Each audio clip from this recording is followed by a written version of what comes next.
I take a deep breath and go over the list one more time. Enough water to last almost a week, as much of the ammunition as I can carry, supplies for firewood, clean clothes in case there is nowhere and no way that I can wash. On the way there, as much food as will last me hopefully a week. There will be shops on the way there, though I don't really know if any of them have food left, let alone edible food. There's sure to be some expired thing in the shop windows, but not much else most likely. About a week ago, I had been going through what can only be described as a rough patch. Plants weren't growing, water was harder than usual to come by, and things were looking hopeless. In a moment of despair, I decided that I might as well do the things that I'd been avoiding, the things that seemed pointless, foremost of which was, after all, to venture outside and see what was happening in the world.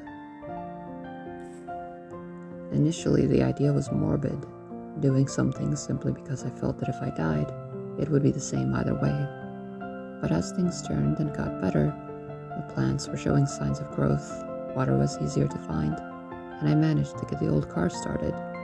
It became something that I was looking forward to. I had assumed the noise would attract monsters, and I had waited with the gun, but none came.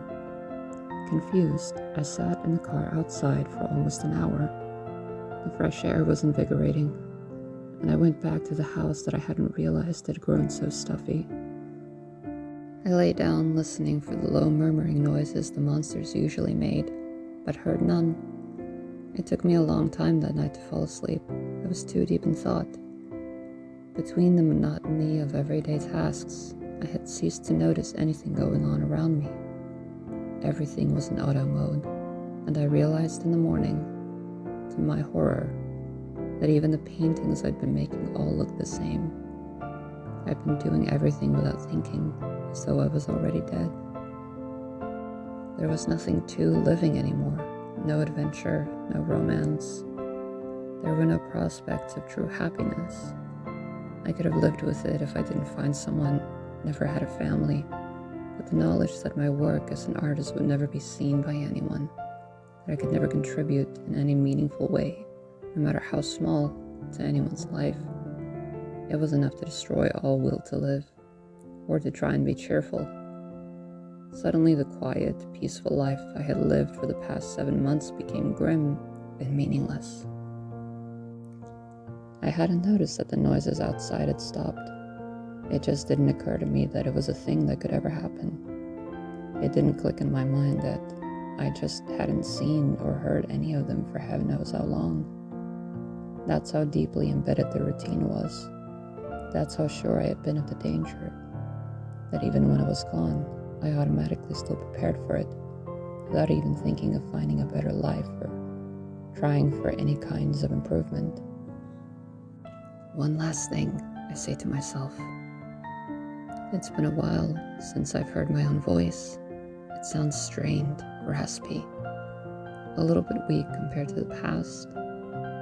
I go to the art room and collect as many canvases as I can, even the paintings that all look the same, and stack them in the back of the car. I stand there for a moment, wondering what exactly it is that I'll find.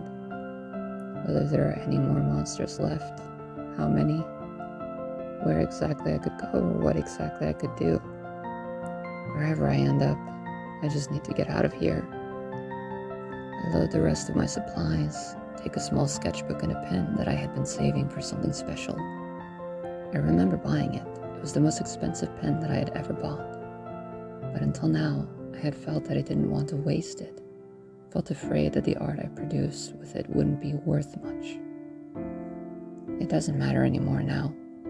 I smile and get into the car myself. One last deep breath, and then I take my first turn into the straight. The world outside is so bright, so warm. I'd gotten so used to the dark, cold apartment I lived in for all this time. Then I see them, flowers everywhere, with no one left to tend to any gardens. The plants had overtaken everything, and the world outside is now alive with vivid, beautiful colors. I had almost forgotten how beautiful they were. I used to paint all the plants I could see, and realized to my own surprise that between planting food and even herbs, I never thought to plant flowers, perhaps subconsciously, in an effort to save water.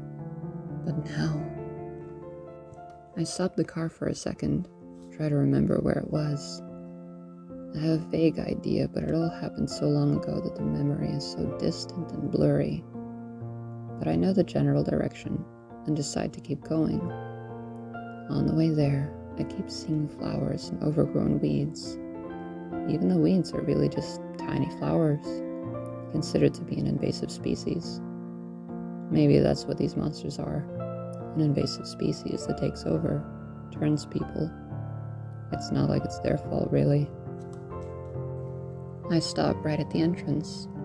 Usually that's not allowed, but I sincerely doubt anyone is going to come and tell me to move, let alone tow my vehicle. I take my small sketchbook and head into the park.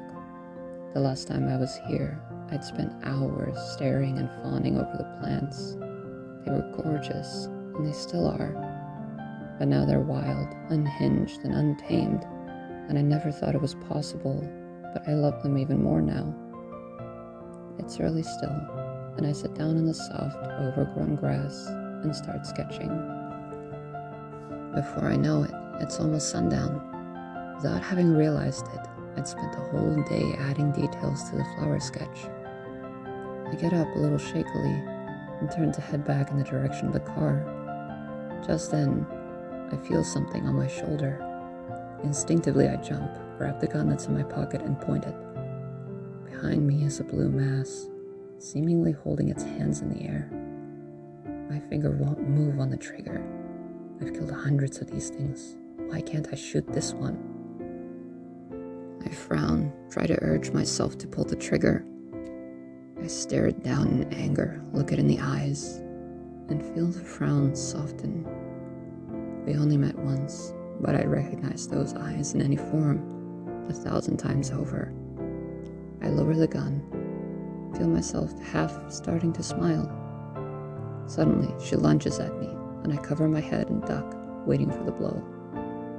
I hear scratching and screeching, and when it's finally over, I look up from where I'm curled into a ball.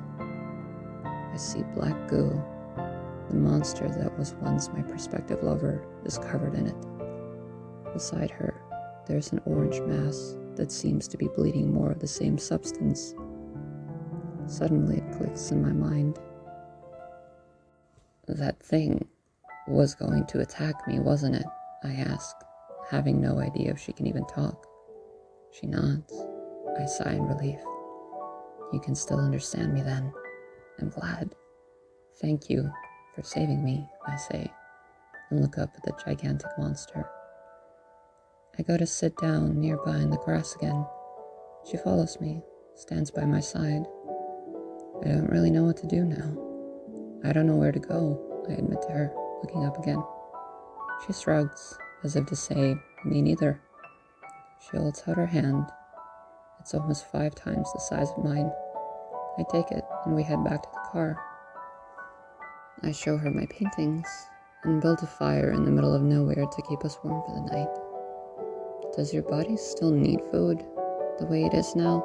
I ask her. She shakes her head. Are you the one who's been killing all the monsters? I haven't seen any of them in a long time. She nods. I smile at her. Do you want to come with me? We can do anything. Go anywhere. She smiles at me and nods. I don't know where we're going exactly, and I don't think we'll ever be romantic partners. But now, at least I know that wherever we go, whatever we end up doing, we can just relax and go at our own pace. There's no need to be afraid anymore. We don't have to run.